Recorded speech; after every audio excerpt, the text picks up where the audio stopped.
Muy buenos días a todos. Espero que ya después de un desayuno tan delicioso, ya está funcionando el sistema digestivo y ahora espero que pueda estar funcionando el sistema cerebral. La, la mente también necesita ser alimentada. A propósito, el señor Myers mencionó el otro día sobre que cuando las personas lo conocían, algunos decían, hoy pensamos que usted es más alto. Y bueno, yo siempre recuerdo un dicho de un primer ministro inglés que se llamaba Lloyd George, que fue muy buen primer ministro inglés. Y entonces un día estaba caminando por la calle y una señora vino y dijo, tú eres el primer ministro, señor Lloyd George. Y dijo, sí, señora, así soy, porque los ingleses son más formales. Dice, yo pensé que eras más alto. Y él la miró y le dijo, mi querida dama, en Escocia, de donde provengo, se miden a las personas del cuello para arriba y no del cuello para abajo. Porque aquí es donde está la mente, aquí está la cabeza. Todo lo demás son puros adicionales partes del cuerpo para movilizarnos, pero es de aquí para arriba que se valora lo que uno es. Entonces hoy día tenemos otro de estos temas tan fascinantes que es el maravilloso diseño de la palabra de Dios. Y recuerdo cuando nos dieron una clase ahí en la institución Ambassador sobre el diseño de la palabra de Dios que nunca me he olvidado. Y ahora quiero compartir con ustedes lo que es esta Biblia que las personas dan por sentado, que han tratado de destruir a través de las eras antiguas. Hubo una de los reyes o de los dirigentes franceses en el siglo XVIII que era ateo, no creía en el cristianismo y dijo a uno de sus consejeros, pienso hacer una cruzada contra los cristianos en Francia porque ahora estamos con el humanismo. El hombre es lo importante, es todos los derechos del hombre lo que importa. Y este consejero ya anciano le dijo, mi querido gobernante, recuerda que muchos antes de ti han tratado de destruir la Biblia y el cristianismo. Y esa Biblia es como un pedazo, un bloque de acero en que muchas de las espadas de los soberanos se han roto tratando de destruirla. Así que le aconsejo que no lo hagas. Y también el hombre escuchó. Entonces la Biblia es igual que ese metal de fierro con que se usa para martillar las cosas, es muy firme, muy duro. Y ha sobrevivido todas las críticas que han habido. Y inclusive ahora hay un retorno hacia la Biblia y a Dios, porque todos estos sistemas modernos de todas las variaciones políticas y teológicas, sabe que no resultaron. Y mucho de la juventud está volviendo ahora a leer la Biblia, a volver al cristianismo, porque ese materialismo socialista y todo es tan hueca, no dura en el tiempo. Entonces partimos ahora para ver que la Biblia está asombrosamente diseñada. ¿Realmente la apreciamos o se ha vuelto aburrida? Qué triste cuando la persona dice, no, la Biblia es aburrida para mí. es porque uno no sabe cómo leerla, no sabe cómo apreciar. Como dice Salmo 12, versículo 6, las palabras del Eterno son palabras limpias, como plata refinada en horno de tierra, purificada 7 veces. Dios tomó mucho tiempo y esfuerzo para crear las escrituras. Es como la plata que se refina y se saca toda la escoria, se limpia y se purifica. Y no una sola vez, 7 veces. Y la Biblia también es purificada para reflejar los pensamientos de Dios. Sí, escrita por hombres, pero inspirado por el Espíritu Santo, como nos dice aquí en 2 de Pedro 2, versículos 19 al 21. Dice, tenemos también la palabra profética más segura. Esto no es algo que hombres inventaron. Dice, entendiendo primero esto, que ninguna profecía de la Escritura es de interpretación privada. No es algo que uno inventó. Dice, porque nunca la profecía fue traída por voluntad humana, no fue creada por seres humanos, sino que los santos hombres de Dios hablaron siendo inspirados por el Espíritu Santo. Dios fue el que transmitió esos pensamientos y entonces se pusieron por escrito. Hay como 40 diferentes escritores en la Biblia a través de unos 1500 años. Sin embargo, todos concuerdan con las mismas enseñanzas. Hay una hilación desde Génesis hasta Apocalipsis. Son las mismas leyes, son los mismos principios, son ese mismo temor de Dios. Entonces, todo esto se ha transmitido a través del Espíritu Santo. Y no es porque somos más inteligentes que los demás que podemos entender la Escritura, sino es a través de ese Espíritu Santo, que es un don de Dios, que también, igual como es un don, nos puede ser quitado. Porque las personas pueden perder ese Espíritu Santo y ya la Biblia no tiene el mismo sentido, ya no tiene la misma importancia. Por eso hay que cultivar y cuidar todo esto. Como bien saben en la Biblia, el número 7 se usa muchas veces a través de las Escrituras para significar una obra completa y perfecta. Es como una de las firmas que Dios estuvo detrás de ello. Por ejemplo, número 1, los 7 días de la creación.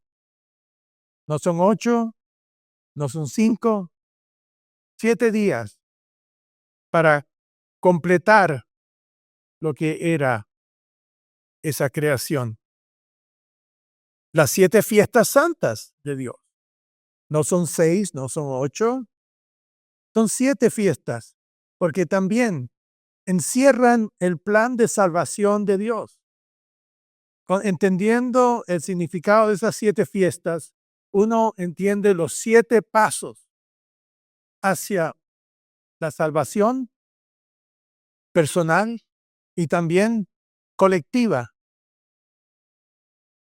Tenemos las 7 iglesias de Apocalipsis, que se usan como un tipo de representación de la iglesia que existía en ese entonces y que se proyecta hacia el futuro, hasta la venida de Jesucristo. De hecho, la última iglesia de Apocalipsis nos habla que Jesucristo está a la puerta, ya está muy próximo. Tenemos las 7 trompetas que son sonadas ahí en el libro de Apocalipsis. No son 6, no son 8.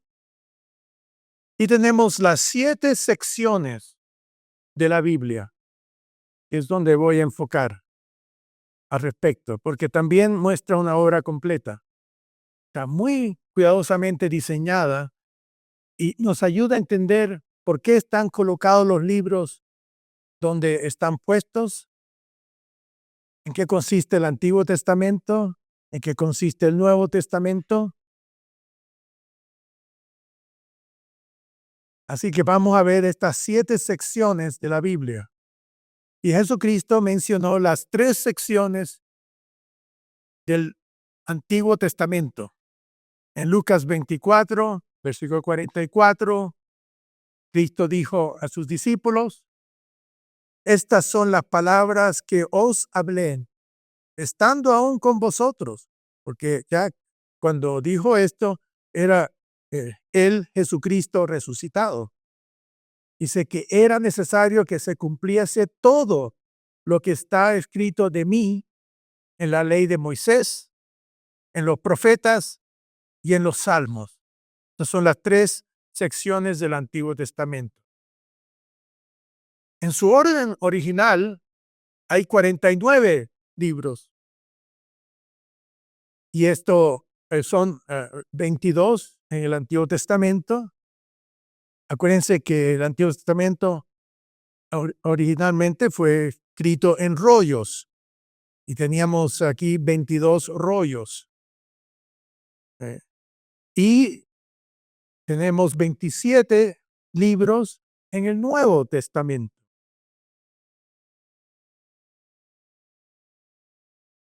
En nuestras Biblias actuales, la que tienen ustedes y yo, son 66 libros, porque una vez que ya se reunieron todos los libros del Nuevo Testamento y se estableció entonces la Biblia actual del Antiguo Testamento, hubo libros que se dividieron en 2 partes porque eran muy largos.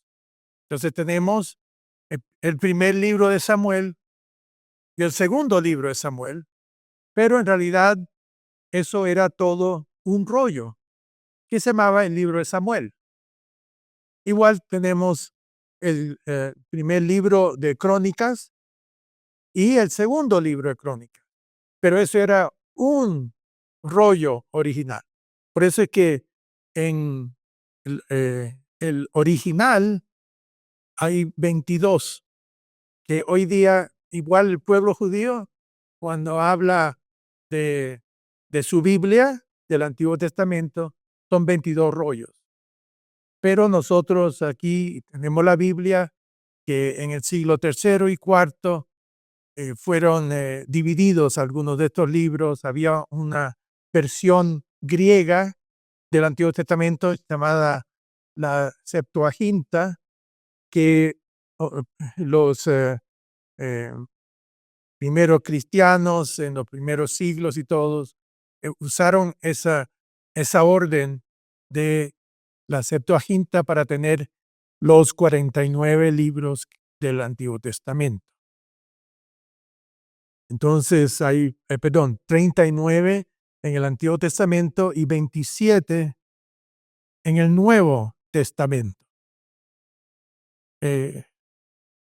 Pero ambos, este orden original de 49 libros o el orden actual de 66 libros, es el mismo contenido. Hay algunos libros que han sido divididos en 2, algunos han sido combinados también. Por ejemplo, en la Biblia hebrea no tienen el libro de, por ejemplo, Oseas, todos estos, lo que llaman los profetas menores, esto todo es un solo rollo. Entonces ahí se multiplican cuando se van dividiendo, por eso tenemos 39 libros en el Antiguo Testamento.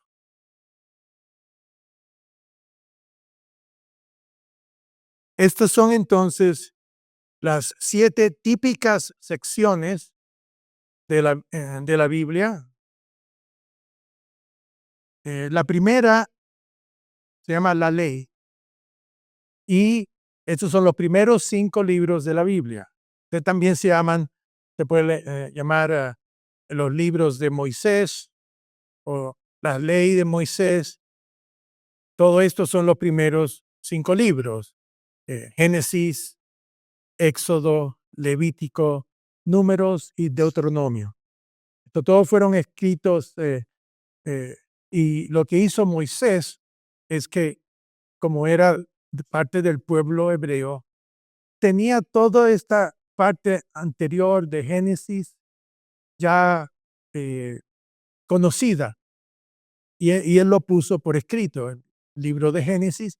Entonces el libro de Éxodo es ya en el periodo de Moisés y él escribe Éxodo, Levítico, Números y Deuteronomio, inspirado por Dios. Por eso cuando hablan de la ley en el Antiguo Testamento se refiere a 5 libros. Número 2, los profetas. Esta es la segunda sección. Después de los 5 libros, el sexto libro es el libro de Josué. Y entonces esta sección incluye del tiempo de Josué hasta el último profeta del Antiguo Testamento. Y que acá es prácticamente toda la historia de Israel después del periodo de Éxodo. Con Josué ya Israel está en la tierra prometida y entonces abarca todo este periodo de la historia. Y tenemos la tercera sección que se llama los Salmos, porque esa sección comienza con el libro de los Salmos. Y estos incluyen Proverbios, Eclesiastés, Cantar de Cantares, todos estos libros que son más poéticos. Esto tenemos los Salmos, que también quiero aclarar eso, que desde el tiempo de Job, que se considera el primer libro poético, sí, y tenemos los Salmos y después tenemos Proverbios y todo lo demás. Así que quiero corregir eso, que los Salmos no es el primero porque Job es anteriormente. Pero después de eso, los Salmos continúan con Proverbios y todos estos demás, hasta Malaquías, que es considerado aquí uno de los profetas en esta sección que hay. Después tenemos el cuarto, aquí catálogo, la cuarta sección, que son los evangelios. Ya aquí ya estamos en el Nuevo Testamento y estos son 4 secciones. 3 del Antiguo Testamento y 4 secciones del Nuevo Testamento. Tenemos los evangelios, que son 4, Mateo, Marco, Lucas y Juan. Y después, la siguiente sección son los hechos de los apóstoles, que fue escrito por uno de los que escribió un evangelio, el evangelio de Lucas, y después fue Lucas el que escribió los hechos de los apóstoles. A veces se unen los evangelios y los hechos.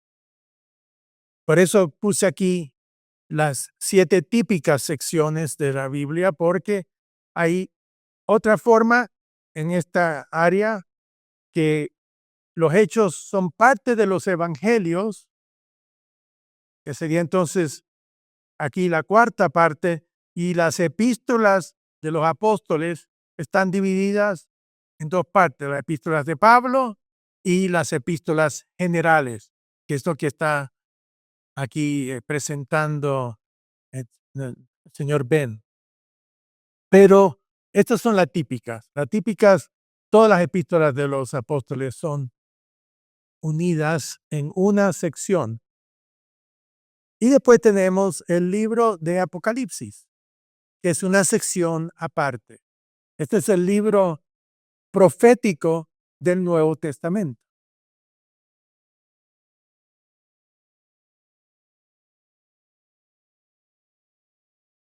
Ahora veamos la asombrosa armonía de ellos. Cómo estas tres secciones del Antiguo Testamento están entrelazados con las cuatro secciones del Nuevo Testamento. Tenemos la primera sección, la ley, los 5 libros de Moisés, y eso equivalen a los evangelios del Nuevo Testamento. La ley es el comienzo del orden físico de Israel. Tiene que ver con el primer Adán. Los evangelios es el principio del orden espiritual, reflexionado no por Moisés, sino por Jesucristo, que es el último Adán. Leamos esto en 1 Corintios 15, versículo 45. 1 Corintios 15, versículo 45.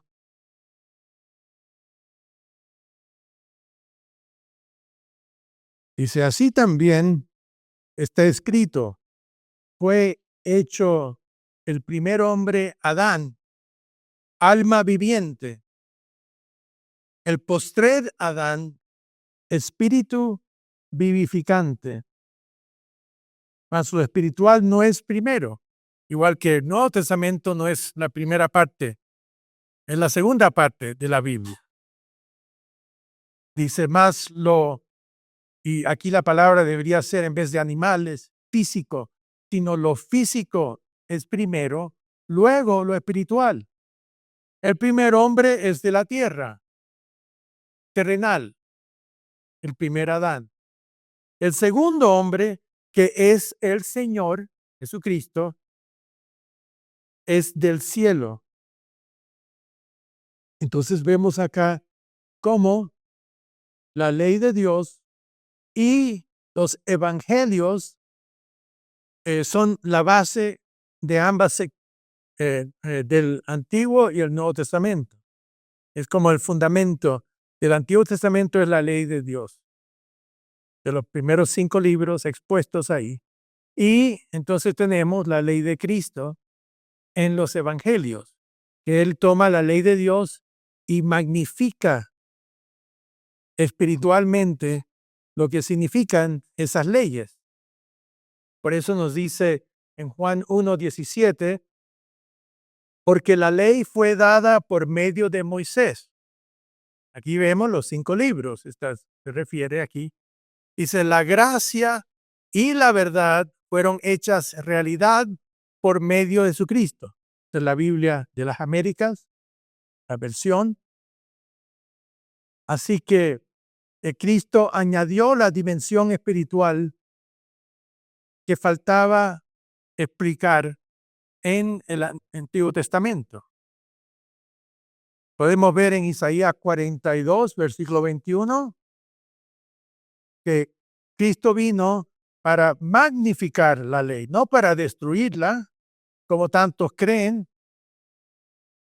Isaías 42, versículo 21,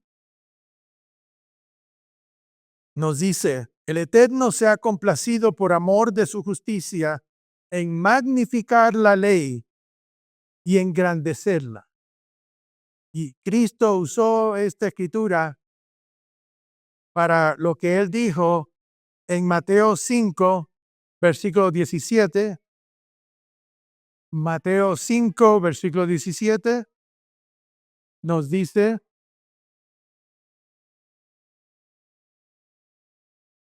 no penséis que he venido para abrogar la ley o los profetas.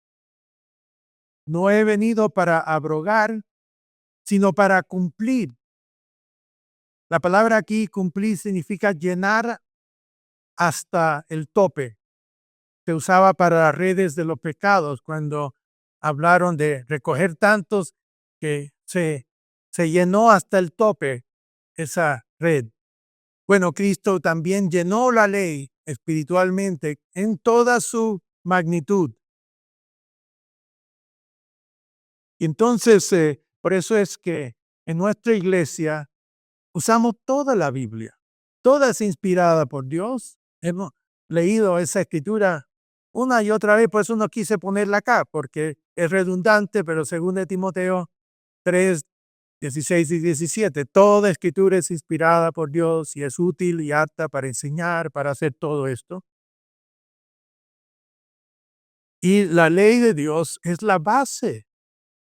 Por eso es que una iglesia que no enseña sobre la ley de Dios es una iglesia falsa.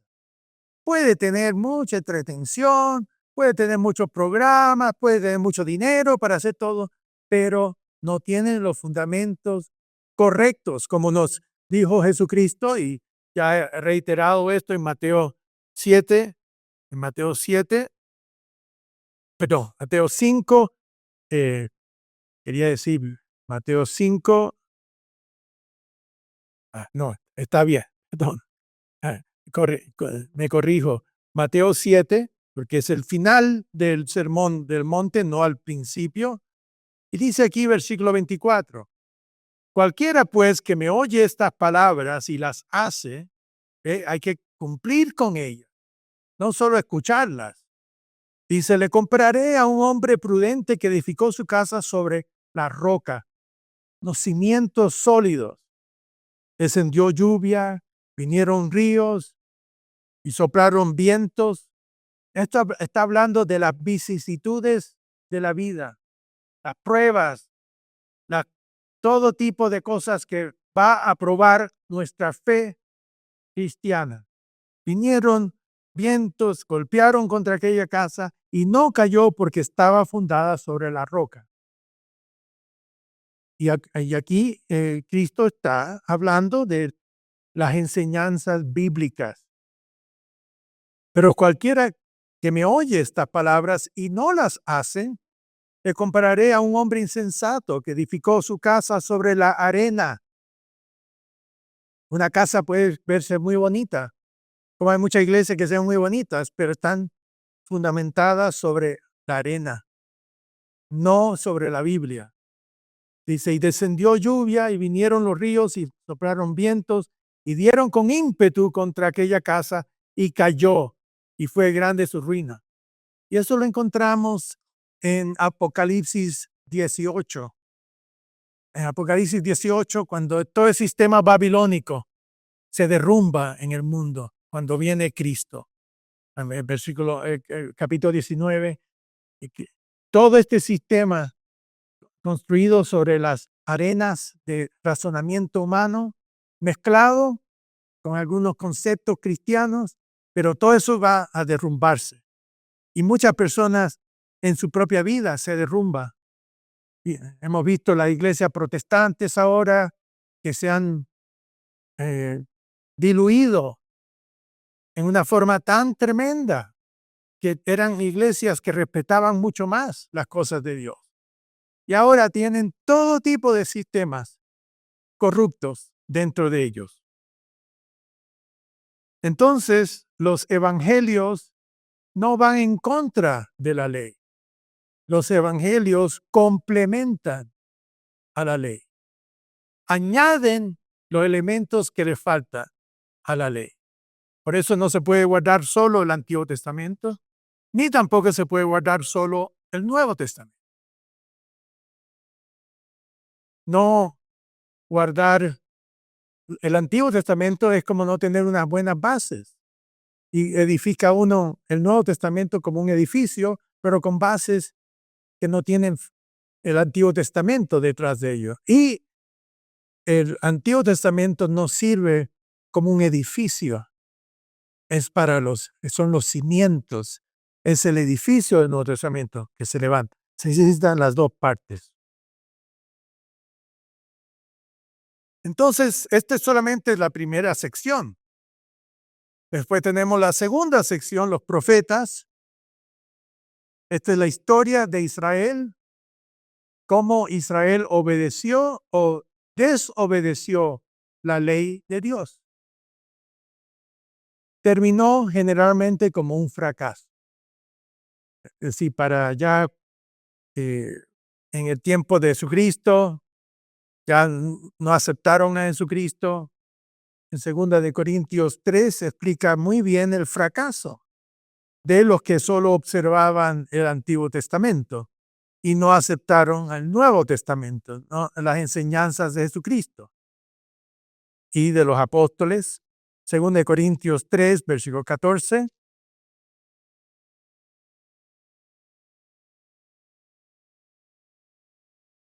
Al 16, dice acá, pero el entendimiento, hablando del pueblo judío, de ellos se embotó, porque hasta el día de hoy, cuando leen el Antiguo Pacto, hablando del Antiguo Testamento, les queda el mismo velo no descubierto. Todavía tienen un velo sobre sus ojos. No tienen el Espíritu Santo, entonces no pueden entender todo como conjuga en las Escrituras. Dice, y les queda el mismo velo no descubierto, el cual por Cristo es quitado. Solamente al aceptar a Jesucristo, sus enseñanzas, su guía, es a través del bautismo y todo que uno recibe el Espíritu Santo, dice, ese velo es quitado para entender las Escrituras. Y aún hasta el día de hoy, cuando se lee a Moisés, ¿qué significa que se lea a Moisés? La ley de Moisés. El velo está puesto sobre el corazón de ellos. Pero cuando se conviertan al Señor, el velo se quitará. Aquí vemos entonces que ellos rechazaron a Cristo y por eso es si uno se mete en una iglesia judía o eso, es como estar con una iglesia con fundamentos nada más. No tiene el edificio encima. Pero si uno se mete en un mundo evangélico, protestante, católico, está con una casa, pero sin fundamentos sólidos. Entonces, por eso es que no hay mucho en qué escoger. Gracias a Dios que tenemos las dos partes. Y el libro de los Hechos es el que corresponde a los libros de los profetas, de esa segunda sección del Antiguo Testamento. Esta es la historia de la iglesia, cómo la iglesia obedeció o no la ley de Dios. Y ahora, teniendo el Espíritu Santo, fue un éxito. Por eso es que la iglesia no rechaza a Cristo, sigue sus enseñanzas hasta este siglo XXI. En Mateo 16, versículo 18, ¿por qué fue un éxito? No es por esfuerzo humano. Aquí Cristo dijo en Mateo 16, versículo 18,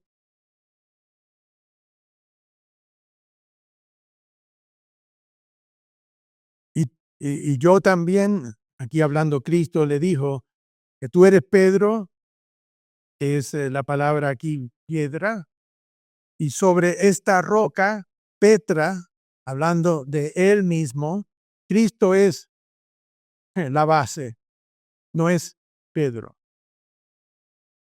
Edificaré mi iglesia y las puertas del Hades, significa la tumba, no prevalecerán contra ella.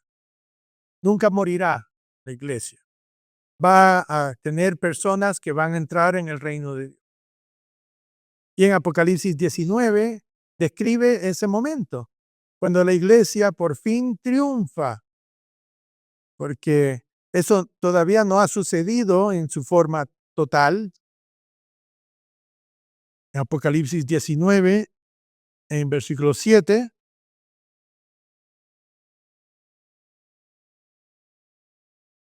dice acá, gocémonos y alegrémonos y démosle gloria, porque han llegado las bodas del Cordero, hablando de Jesucristo, y su esposa se ha preparado.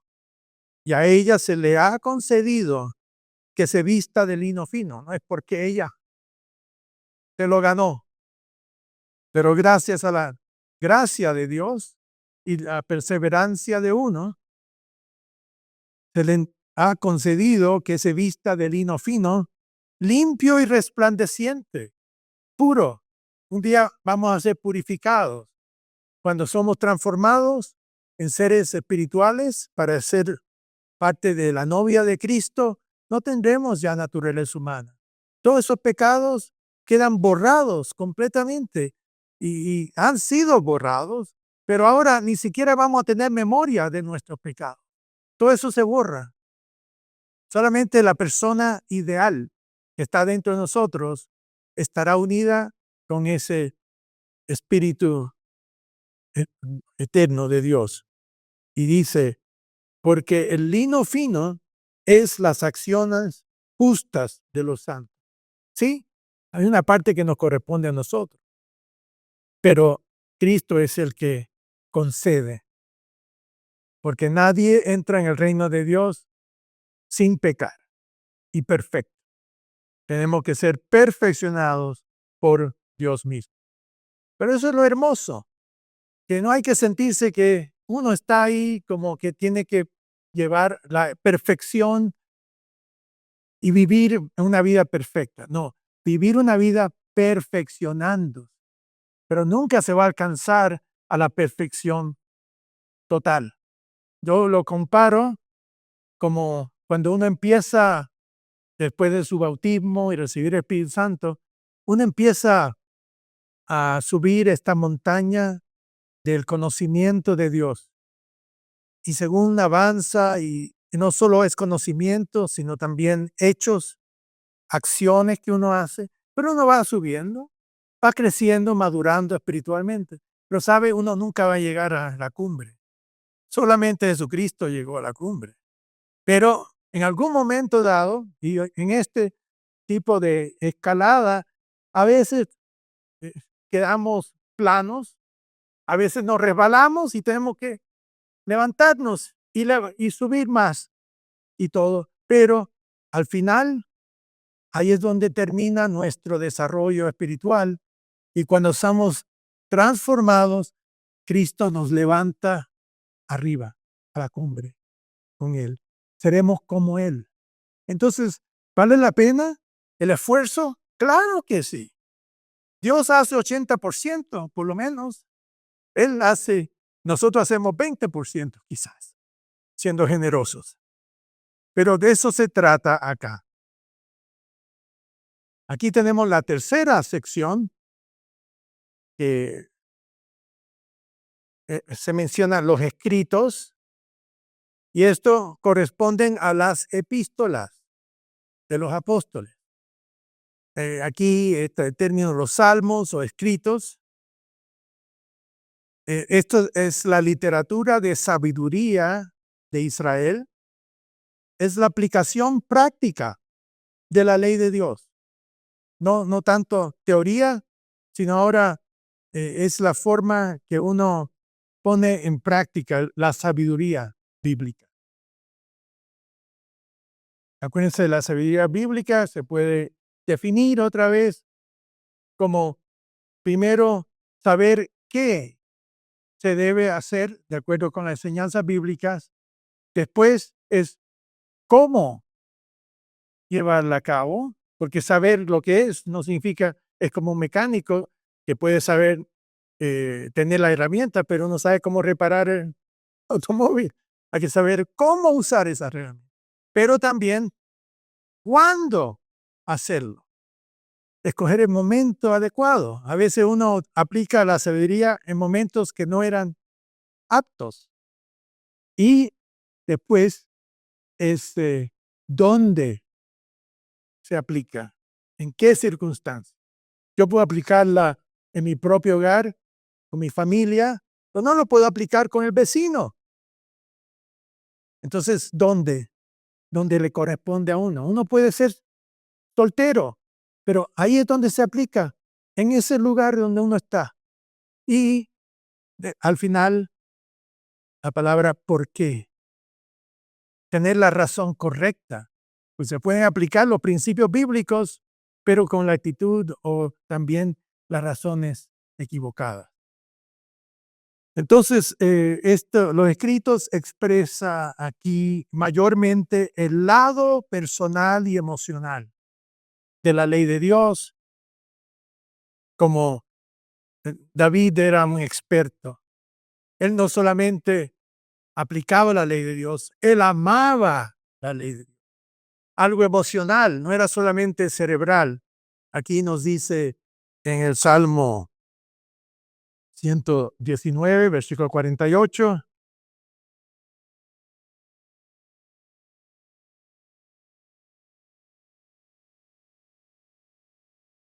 Salmo 119, 48.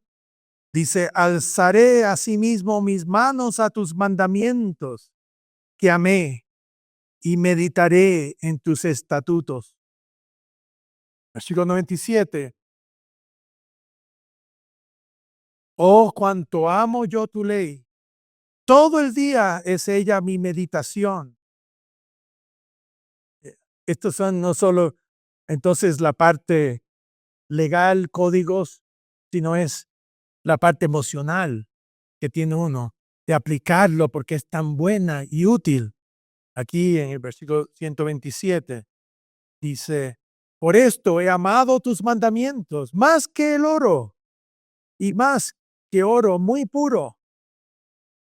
Por eso es que a pesar de todo lo que falló, ese amor a la ley de Dios y la expresión y el esfuerzo a través de toda la vida de David, a pesar de sus caídas, se levantó. Como dice que cae el justo 7 veces y vuelve a levantarse. Y David terminó con ese amor a Dios que venció y conquistó el corazón de Dios. Y podemos hacer lo mismo nosotros. Y las epístolas de los apóstoles es la literatura de sabiduría de la iglesia en vez de Israel. Es la aplicación práctica de la ley de Dios y enfoca mayormente el lado personal y emocional de ello. Esto en Romanos 7, versículo 12, Pablo, igual que David, tenía ese amor hacia la ley de Dios que la gente ha mucha calumniado. Mira lo que dijo el apóstol Pablo, Romanos 7, versículo 12. Dice, de manera que la ley a la verdad es santa y el mandamiento santo, justo y bueno. Versículo 14. Porque sabemos que la ley es espiritual, mas yo soy carnal. Aquí un miembro de la iglesia, un apóstol, y sin embargo dice, mira, yo todavía tengo esta naturaleza humana. Estoy luchando contra ello. Y se vendido al pecado, a veces se rebala. Dice versículo 22, porque según el hombre interior, me deleito en la ley de Dios, pero veo otra ley en mis miembros que se revela. La naturaleza humana, la culpable, no es la ley de Dios. Y así llegamos aquí al final, la última sección, el libro Apocalipsis. Esta es la culminación de la Biblia. Con eso se completa. Esto incluye la ley, la historia y sobre todo las profecías para completar el plan de salvación de Dios. En Apocalipsis 22, versículos 18 y 19, hay una prohibición de añadir a las escrituras. Ya se complementa y se completa. Apocalipsis 22, versículo 18 dice, yo testifico todo aquel que oye las palabras de la profecía de este libro. Si alguno añadiere a estas cosas, Dios traerá sobre él las plagas que están escritas en este libro. Y si alguno quitare de las palabras del libro de esta profecía, Dios quitará su parte del libro de la vida, de la santa ciudad y de las cosas que están escritas en este libro. Y este libro sella, termina. Por eso Qué privilegio tener esta palabra de Dios. Y nunca la den por sentado. Aprovéchenla, estudienla, aprendan a amarla y ponerla en práctica. Muy bien, con eso terminamos esta clase.